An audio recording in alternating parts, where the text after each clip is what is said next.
নমস্কার, শুভ দুপুর। চলে এলাম মা ডায়েরিতে। চলো আজকে ডায়েরির পাতা থেকে কি কি রান্না বেরোচ্ছে দেখা যাক।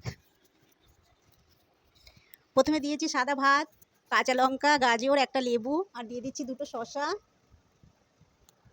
আর বন্ধুরা দিয়ে দিচ্ছি দুটো উচ্ছে সেদ্ধ, দিচ্ছি একটু কলমি শাক ভাজা,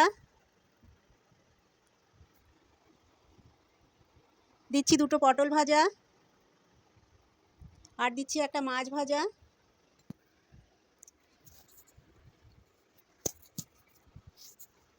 আর করেছি বন্ধুরা পেঁপে দিয়ে ডাল করেছি, পেঁপে গাজর দিয়ে। এটা আমি পাঁচফোড়ন সম্বার দিয়ে, পাঁচফোড়ন শুকনো লঙ্কা সম্বার দিয়ে ডাল করেছি।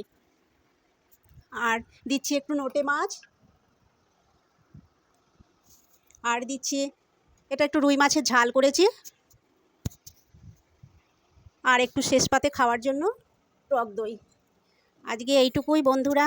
এই ছোট্ট আয়োজন তোমাদের কেমন লাগলো কমেন্ট করবে, লাইক শেয়ার করবে, আমার পাশে থাকবে। চলো এইটুকুই, পরের ভিডিওতে দেখা হবে। টাটা।